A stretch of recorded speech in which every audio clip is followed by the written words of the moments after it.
안녕하세요, 한비치입니다. 오늘은 경북 봉화군 봉화읍에 나왔습니다. 봉화읍에 있는 두릉서당인데요. 두릉서당 앞에 멋진 왕버들 나무가 있어서 이렇게 여기 서서 지금 인사를 드리고 있습니다. 오늘 두릉서당을 저와 함께 둘러보실까요?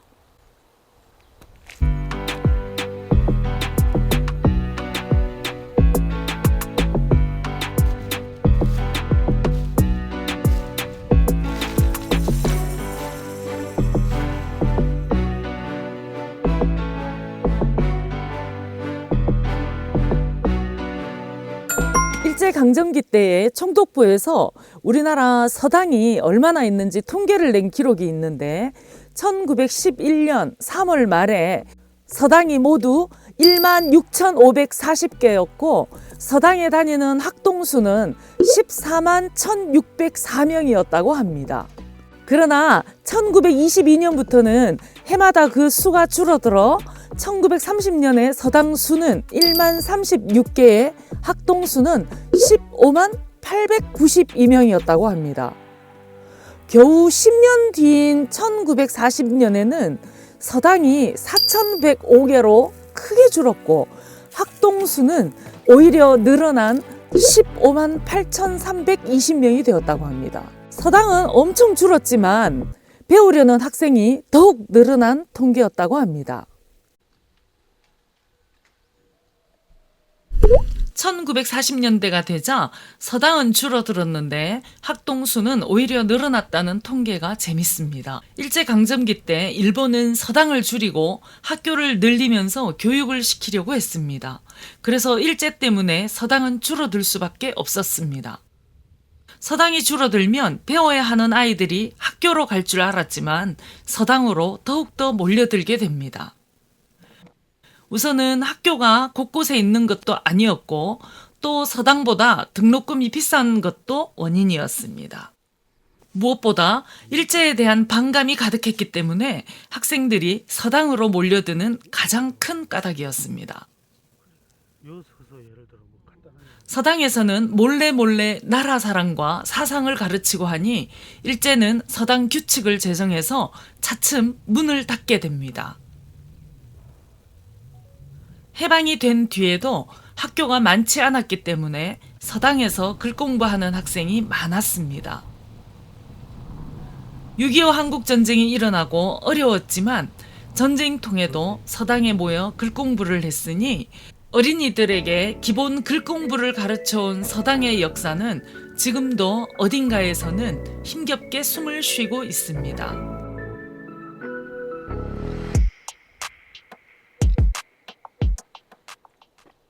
두릉서당은 조선 중기 때 학자인 김융 선생이 강학 공간으로 쓰려고 1569년에 세웠습니다. 앞면이 4칸, 옆면이 2칸 크기인 팔짝 지붕으로 된 건물입니다. 이곳에 걸린 현판을 쓴 분이 우리가 모두 잘 알고 있는 퇴계 이황 선생님입니다. 본관이 함창인 김융 선생의 호는 무람이시고요. 이황 선생의 문화에서 수학을 했고 경서와 삼법 그리고 천문학의 조예가 굉장히 깊었다고 합니다. 1592년 임진왜란이 일어나자 선생께서 직접 경문을 지어서 여러 고을에다가 돌렸습니다. 그렇게 해서 곳곳에서 의병이 일어나 왜군을 막아내게 됩니다. 학문을 인정받아 집현전 참봉에 천거되었고 선생이 돌아가신 뒤 효종 2년 때인 1651년에 통정대부와 승정원 좌승지에 추증되었습니다. 1650년에 세운 영풍, 그러니까 지금의 영주를 얘기하는데요. 삼봉서원에 제향되었지만 그 삼봉서원이 지금은 무너져서 없어지고 그 흔적도 찾을 수 없다고 합니다. 임진왜란이 일어나자 상중이었지만 경문을 써서 돌렸고 그 경문에 힘을 얻은 사람들이 뜻을 모아 의병으로 뭉칠 수 있게 되었습니다.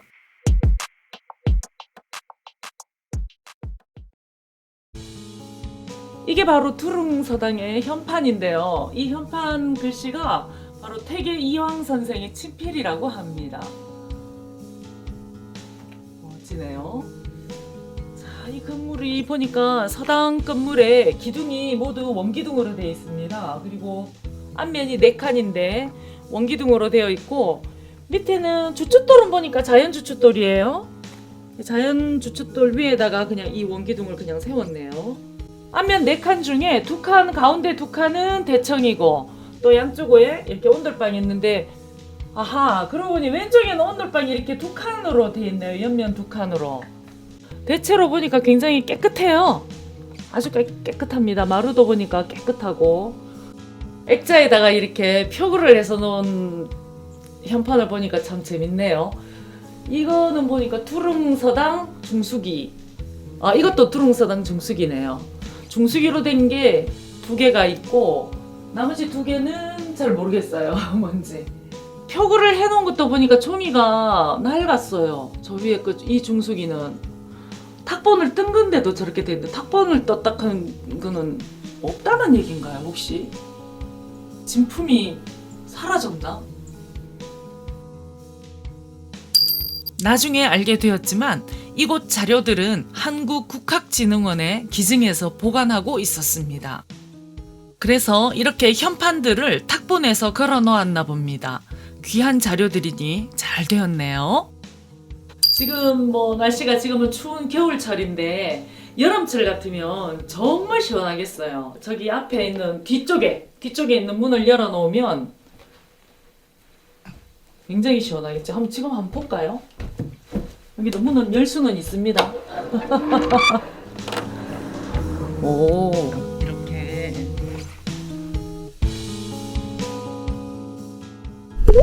외딴 곳에 서당이 있지만 관리는 아주 잘 되어 있는 모습이었습니다. 서당 옆에는 관리사로 쓰이는 듯한 건물인데요. 지금은 사람이 없이 비어 있는 것으로 보입니다. 관리사를 지나서 뒤로 가면 사당이 있습니다. 김리웅 선생도 불천이를 모시는 제사입니다. 아래쪽에서도 사당이 훤히 보이도록 담장도 높지 않게 쌓았네요. 사당 앞에는 며칠 앞서 내린 눈이 아직도 조금 남아있네요. 춥지 않은 날씨인데도 아직 눈이 다 안 녹았어요. 사당은 3칸 크기로 세웠고 소박한 맞배 지붕이며 화려하지 않습니다. 사당을 두른 담이 낮은 게 정말 남다릅니다. 낮게 해놓으니까 터가 좁아도 답답하지 않아서 괜찮네요. 가운데 칸만 문이 2짝이고 양쪽에는 한 짝으로 된 문이네요. 두릉서당 옆에 또 한 건물이 보여서 올라왔는데요. 바로 가까이 있습니다. 김융 선생을 기리는 아마 사당이지 싶습니다. 안에 보니까 위패도 있고요. 또 다른 하나는 그 한국국학진흥원에 기증을 했다고 하는 그런 증서가 있더라고요. 우리 아까 서당에서 봤던 그 현판들 있죠. 현판들이 전부 탁본을 해가지고 그 액자에다 담아서 이렇게 걸어놨는데 원래 있던 현판을 아마 거기에다가 기증을 한 것 같습니다. 그런 증서가 있어서 제가 알게 되었네요.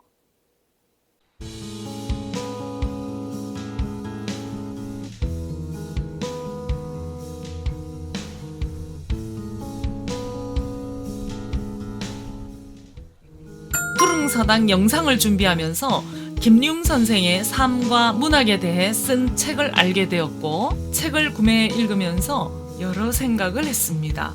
때로는 뭉클하게 때로는 감동으로 김융 선생의 문학을 새삼 알게 되었습니다. 임진왜란과 시골 선비의 슬픔이란 책인데요. 김융 선생을 알고 싶은 분에게 추천해 드리고 싶네요. 오늘은 봉화에 있는 두릉서당에서 여러분께 인사를 드렸는데요.